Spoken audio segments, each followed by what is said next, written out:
class. Put down your slates, your books, whatever it is you happen to have. It is time for recess. Go out and I'll let you know when it's time to come back in. Enjoy yourselves. No roughhousing, boys. And everyone, just be nice. Go ahead and go. I'll let you know when it's time to come back. They're good. They're good students. They're good people. Most of the time. Oh. Well, hi and howdy, folks. Almost didn't see you there. Come on in. Come on in. Now, I hope none of you got run over by the students as they were leaving. Good. Well, it's good to see everybody again. I want to talk to you today about school supplies. Yes, there are some. Sometimes, maybe. Look at the benches around you. You can see what we have. The girls are over here, and you know that. The boys are over here, you know that. On the third bench, you see those two slates side by side? The Ray brothers have those. William and Isaac. Each one has their own slate, which is very good. And on the last bench, you'll see that's one of the Peters. Yes, he has his own book. It's his book. For the Ray brothers, those slates, they belong to them. Now, on the girls' side of the room, you don't even see as much. We have a slate with America Hill. That's hers. It's on the second bench. You don't see a lot else. There's a notebook, and I don't know who the notebook belongs to. Supplies in the schoolhouse are a bit of an occupational hazard, I suppose you could call it. We've discussed this before. Schools like this, 1850, rural area, Virginia. They're owned by the parents, they're built by the parents, etc., etc., etc. And if there are any supplies, they are bought by the parents for their children.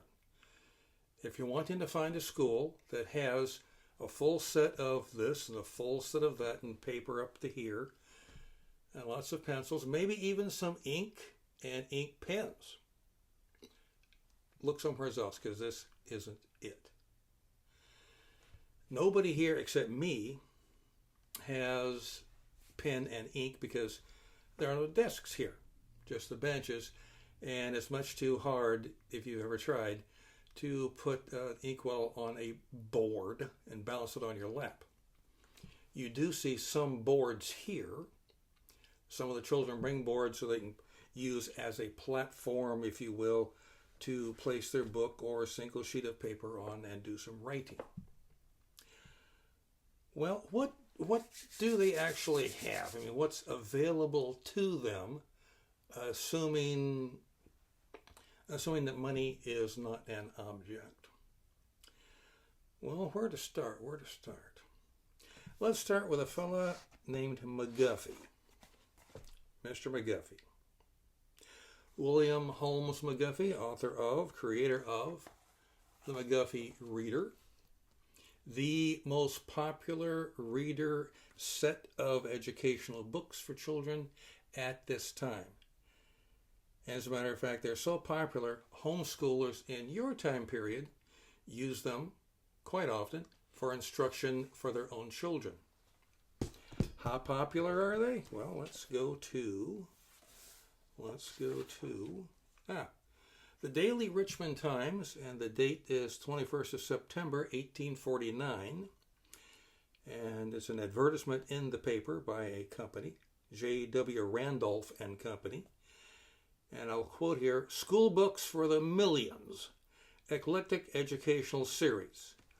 The most," blotch on the paper, "more than 5 million have been sold. Readers and Spelling, McGuffey's Eclectic Primer," which is what this is right here, McGuffey's Eclectic Primer. Not electric, that's some other time, but eclectic.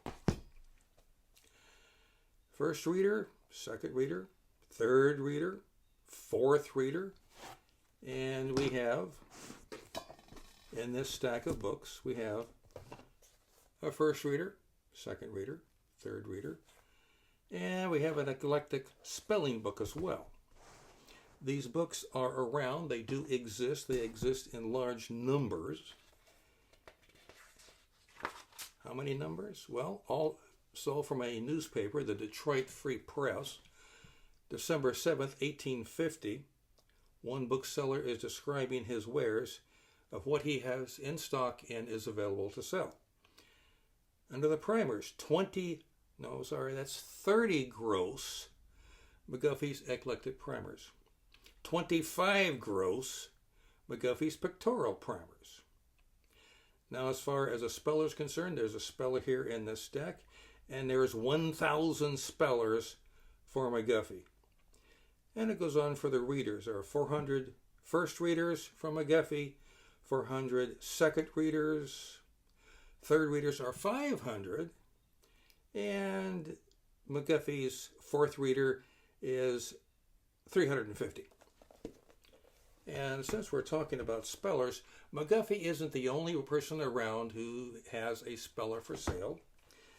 Before these existed, and they started off, let me get you the copyright date, in the 1830s. And for instance, this is the first reader, it's 1836. So it fits in very well with the time period here being 1850.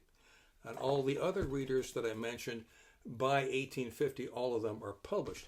But they're not the only ones in stock as far as spellers are concerned.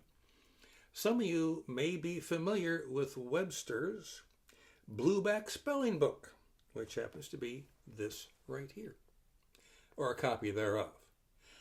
If you don't have McGuffey's speller, you might have the American Spelling Book by Noah Webster, and this one is 1824. It's rather small print there.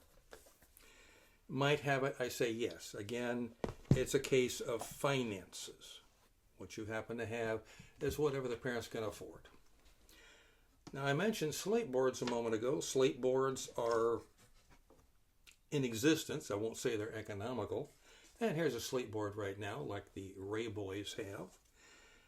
And a piece of, in this case, it's soapstone. You can write on it.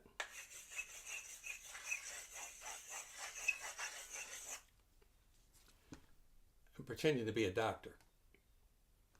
And what's nice about it is, it's easily erasable and usable over and over and over and over and over again, over and over again. One disadvantage of the slates, they break very, very easily. Very easily. When I was doing this at the park for a living, I used to take slates and put them out on the benches so people could see this is what some of the children used. These were never put out because little children who aren't being well observed by their parents mistake it for candy and they might try to eat it. So that's that. And as far as the slates are concerned, the idea of putting out slates, that did not last very long at where I was working because remember I said they're fragile? Some people have no clue what the word fragile is. I put the slates out, wait long enough, which is sometimes not very long at all, and I hear a crash. Well, so much for that slate. The wooden pieces go into the fireplace as kindling, and the pieces of slate that are broken, they just get tossed. Either I buy a replacement, several replacements over the course of time, and submit a request to reimbursement to the finance people, or I just ask them, here's what I need, here's the place you can get it, here's the price, I need several more of these. Over the course of time, that proved expensive and eventually was terminated. But getting back to the books, from the McGuffeys we can learn spelling, phraseology, use of the English language. But there are other things too. Reading, writing, arithmetic, and spelling is essentially all that's taught in a school like this. I don't mean to suggest that all one-room schoolhouses across the nation at all times in the 19th century worked like this. If they're rural, very impoverished, it's probably a harsh word, You get what you can afford. You can't afford it, you don't get it. It's pretty much that simple. And as far as the curriculum is concerned, reading, writing, arithmetic, and spelling, this is a farming community. Almost everyone who's in my class is part of a farming family. I don't know of any more practical people in this country than farmers. Higher algebra, lower algebra, I don't think they can see the use for it. Natural philosophy, works of the great poets, the great bards, not really. I can see the teacher every so often just saying, hang on, you've been hard workers, it's time for a little bit of a break, so to speak, and pulling out a story or something. But what about arithmetic? We have here Ray's Arithmetic, Ray's third book, Practical Arithmetic, by Induction and Analysis by Joseph Ray. This is Ray's Arithmetic. It's around at the time. It shows up on advertisers. There's also, and here are four volumes of it. First Book of History for Children and Youth, 1843, by the author of Peter Parley's Tales. I have never read Peter Parley's Tales. It's a bit much to think that everybody would have a set of these, or even somebody would have a set of these. History, as I said, it's like an addition, an addendum to what happens here. If they're good, if they're studious and don't give me a hard way to go, I'll break from established norms and give them a story or two, which they probably will. I'm hoping they will appreciate that. Geography, Mitchell's Intermediate or Secondary Geography. It's a long title. This is how Victorian titles work. Anyway, it's 1850, and it's a geography book. What does the farmer need to know about geography? That's a hill. That's a run. That's a valley. Place between those two hills, that's a saddle. That's pretty much it. They probably wouldn't see the use in learning about the Alps, be they the French Alps, the Italian Alps, or anybody else's Alps. So we're not going to do that here. That's for some other place at some other time, like a boarding school, like a school in Chicago, Philadelphia, New York City, one of the bigger cities where you have a population greater than what's around here. As far as writing is concerned, I said we teach reading, writing, arithmetic, and spelling. They need something to write on or write with. And that's where the slates come in. You can write on the slates. Easy to take care of. And it helps to have it, well, there's one board right there to put on your lap to act as a balance. There are commercially available books, notebooks that you can use. Books like this, they're not terribly large, a bit on the fancy side, got some marbleized paper on the cover. This one, same thing, just different marbleized paper. It's a bit bigger. Again, assuming they can afford to do this. This one is leather bound, and it's hand binded, by the way. Leather bound, hand binded. Lots of pages. If they have the coins. This one has got a pasteboard cover and a sticker that says journal. Lets everybody know what it is. If they wanted to make their own, they certainly could. There's no standardized form to do that. And it all depends on what sort of resources they can muster. And what else might they have? I'll tell you the honest truth, nothing much else comes to mind. That's pretty much it. We do, when I say we, the teachers, myself, and others like me in similar circumstances, we do the best we can with what we have.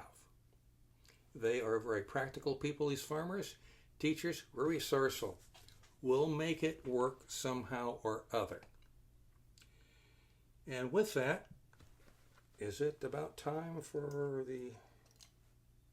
Well, not exactly, but it's getting mighty close. You might want to all exit the school while you can. The moment I announce that recess is over, they're going to be lining up at the door like a herd of cattle, coming in to get a hold of some knowledge. Thank you very much for coming. I appreciate you being here. And as always, I am your most respectful and obedient servant, Dave Diggs, coming to you from a long time ago. Thank you very much for coming. We'll see you all next time, whenever that shall be. You'd better hurry. Thank you. Yeah.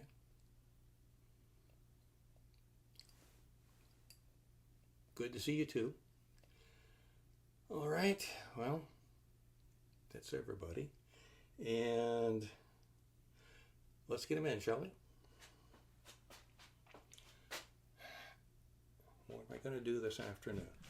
I'll figure it out.